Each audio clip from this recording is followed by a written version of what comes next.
The ABC technique borrows from behavioral analysis, and therefore the words A, B, and C, or the letters A, B, and C, stand for antecedent, behavior, and consequence. This allows you to look at any behavior you're concerned about and ask what's happening before and after the behavior that makes it more or less likely. It's a fairly rudimentary technique, but it does help people become more precise and appreciate the fact that there's always forces at work that are both hindering and helping, both encouraging the right behavior and discouraging it. And that can be an important and honest point of view to have in your community. Let's take a look as these students apply the ABC technique to their issues. This is called the ABC technique. You may have heard of this one before. ABC stands for antecedent, behavior, consequence. You can ignore those complicated words. Antecedent just means before, right? The thing that came before, right? Behavior is the thing you're interested in. The consequence is what happens afterwards. So it's just kind of a before, during, and after analysis, ABC, all right? We use 4 questions, and to prevent them from getting too complicated here, there are 4 questions. And not unlike I got confused when I had 3 W's. I couldn't keep my when, where, and why in the right sequence when I was speaking quickly. It's very easy, okay? Same thing can happen here, so you want to be careful how you set it up so it remains clear in people's mind and encourages good brainstorming. You're going to have 4 questions. The first asks, what happens just before the behavior to make it more likely? Just before that child chooses to smoke, what happens that makes it more likely they will? Right? Likewise, you can ask, well, but wait a minute, what's happening just before that makes it less likely? I'm with peers who are smoking, but, right? So that might be the thing that makes it more likely. Things that might be less likely is I'm kind of worried we're going to get caught. Right? Okay? It's never cleanly one or the other. It's always both. There's kind of a push-pull going on to behavior all the time, right? And so we're asking right before the behavior you're interested in. A healthy nutrition choice. The choice to drink or not drink. Smoke or not smoke, right? Okay. Then we look after the behavior and ask the same question. Now that I have just started smoking, what is reinforcing that? What makes it more likely? I feel better. I get social acceptance, whatever it might be, right? There could be some consequence that's positive. That's why I engage in the behavior to begin with. And then there are some negatives. And then the nicotine rush is gone, and my girlfriend won't kiss me, or whatever it is, right? Something negative is happening. To all behaviors, there's things that happen before and after them that make them more or less likely, and this analysis technique is designed to bring those to light. Okay? The results are captured in what's called a Johari window, which is just a 4-pane window. Have you heard that phrase before, a Johari window? Yeah. I thought it was like a big Middle Eastern mystic technique kind of thing. It ain't. It's Joe and Harry. Literally, 2 psychologists in the 50s who invented a technique called the Johari window that's used. It was a complete letdown. Anyway, so is that all it is? All right, fine. So basically, you're going to have these 4 window panes. And if you think about it this way, you're going to place the issue in the center of that window. And then you're going to ask the team those 4 questions and chart the answers in the appropriate quadrant. Left being before, right being after, top being makes it more likely, bottom means less likely. Okay? So we're going to end up with a 4th thing. And repeat it until all of these are there. Basically, you think it this way, before, after, plus, and minus. If you overlap these 2, what you basically end up with is this grid, right? And therefore, we can chart it, if we were to make that a square instead of a circle, like this.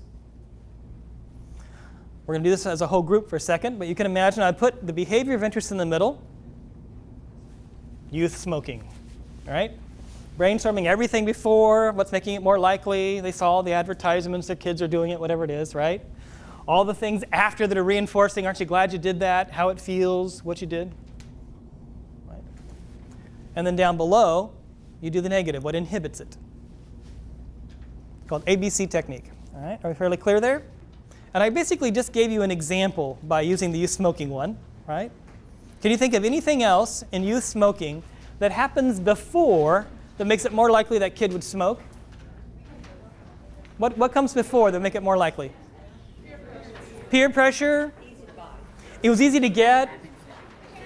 Electronic cigarettes, all right? What's happening after I smoke that makes it more likely I'll smoke as a kid? Buzz, I feel good. The biology of nicotine. What else? Peer acceptance. Peer acceptance. Okay, these are some pretty powerful actors on behavior. That biologically I'm feeling pretty good, and socially this is a highly reinforcing thing to do. And along comes the coalition, right? What's happening before the choice to smoke that makes it less likely they will? Yes, they have seen the harmful effects. They know it. What else? Yes. Positive peer pressure. Yeah, okay, good. What's happening after I smoke that makes it less likely I'll do it again? It's like, gosh, I wish I hadn't. Yeah, you're sick. Yeah. Yes, you lose privileges. Get in trouble, you smell bad, right? Okay, this is the mix. Behavior is never just one, and sometimes our messages are too simple because we're not appreciating the mix. But you see how we would chart our answers? Fairly straightforward process. Please take your behavior, the same one you've been working on, put it in the middle of the paper, and brainstorm all 4 quadrants, at least 2 ideas per quadrant. We keep acting like kids aren't doing it for, like I said earlier, legitimate reasons or things that are reinforcing and positive. And that's true of every behavior we engage in, whether it is healthy or not. You're right. Good point. Yes? I was almost going to say something, but it really shows the connectivity of what this is all about. Yes. Connection, and that's why there's such a battle. Yes, we tend to reduce things to a certain amount of pro-con, really kind of simplistic, when actually the context for the behavior and the choices are pretty complex, even at the moment of decision in the environment, right? And people are conflicted, even when making positive choices, as much as when making negative ones. It's not all clean, right? This can help you appreciate and match those up. What you will recognize is, for most behaviors that you don't want in the community for young people, it's pretty much set up. The reinforcers outweigh the negative consequences, right? And we tend to load up on telling people in advance not to do things rather than altering the consequences for doing them. And consequences rule. The other thing you'll find is, especially in the prevention, that the downstream consequences that you anticipate are negative and you're reminding people about are long-term, while the positive consequences are near-term. Almost all harmful behaviors have that as their principal property, right? Yeah, I might get cancer, but that's 30 years from now. Right now, I'm going to feel good. This is the conundrum of prevention almost on every behavior. All the negatives are pushed off, all the positives are brought forward, and it's out of whack in terms of programming for the behavior. And you're trying to alter that, which is hard. What's interesting here is not only do consequences rule, the other mistake we make is we think it's the severity of the consequence that will reduce the behavior. There's actually no evidence that this is true. We believe that if we just really fine them, right, the business has to pay a bigger fine. That'll make it less likely they do something. Or if we say it's 5 years instead of 2 years in prison or whatever it is, right, actually that isn't the powerful variable. This is very true, and look at drinking and driving, and look across countries and contexts. In drinking and driving in the United States, this has become a very much almost a moral issue in how we framed it. And if you drink and drive, we will call you anything short of a murderer, right? And we have ramped up the consequences. Because the negative consequences are so severe, it matters to us, right? And so you lose your license, you have to pay fines, et cetera, okay? But this is not deterring drinking and driving. What deters it is the likelihood you will get a consequence, not the size of it. Move to Australia and see what happens. What are the odds of you're getting caught and having to go through a checkpoint in Sydney? And what's the consequence? The consequence is very small. The likelihood of it happening, almost 100%. You have a better than 80% chance on any given Saturday night to have to catch the consequence. It doesn't have to be big, but if you know it's going to happen. And watch what happens to the drinking and driving rates. They plummet. But we tend to treat this as a moral in people's heads issue. If we could just make the consequence big enough, then by God they won't do it. No, actually the rule of behavior is make the consequence certain, even if small. If you knew every time you jaywalked you were going to get caught, would you? Now the fine might say $1,000 for jaywalking, but you're never going to pay $1,000 for jaywalking, right? Have you seen those littering signs? Don't litter, $1,000 fine. Do you know anybody who's ever paid a $1,000 fine for littering? No, why do we put the sign up? But if you paid a $10 fine every time, and you knew it was likely to happen 9 times out of 10, you're not throwing this stuff out the window. It's the certainty of the consequence, not the size of the consequence. And those two mistakes are the ones that we often are making or that are occurring in the environment. And as a result, we're getting the behaviors we don't want to see. One way of looking at it. The timeliness of the consequence. The timeliness, yes, exactly, that it occurs and is known to occur and is going to happen soon. And it's not long in delay. Our first point, exactly.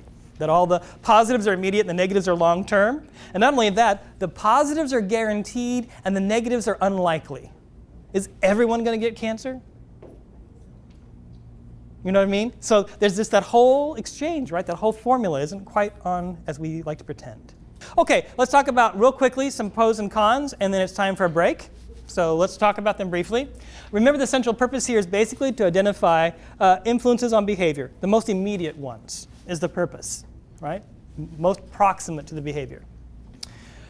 The strengths, obviously, they can discover environment, health relationships, and microanalysis or sub-analysis of targeted behavior. So for example, if in a why here root cause analysis you came up with clerks are not carding minors.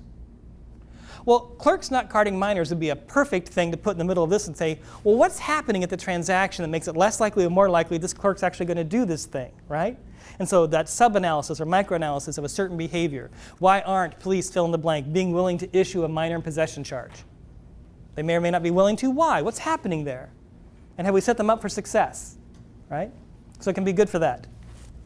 Negatively, it can exclude. The more specific and narrow the analysis, the less it tends to exclude both upstream causes and downstream consequences. And those kind of get left off the map when you drill in. And this technique is designed to drill in, if done right, and so it can leave those things out of the picture that are often very necessary. Integrating multiple pictures can be difficult. Remember the example from this morning in which, and I'm sorry, I don't recall your name, you said that we have done the why here, root cause technique, across groups. Your young people did it, your adults did it, right? I'm sorry, your first name again is? Elizabeth, thank you. So Elizabeth's sharing from her coalition that she had done it, right? And it was easy for them to see the other person's result, right? Here it can be difficult to integrate the pictures because often the behaviors aren't exactly the same and there's different levels going on. It's because it tries to be specific. When you bring specifics together, they really have to start with the exact same end in mind to make it work. The why here is a little more forgiving. If people wandered a little and it's not quite as specific, you still can integrate them a little more easily. And likewise, literally you can add bubbles, and here it starts becoming a little dense and difficult. But anyways, they're harder to integrate in our experience. So those are some pros and cons.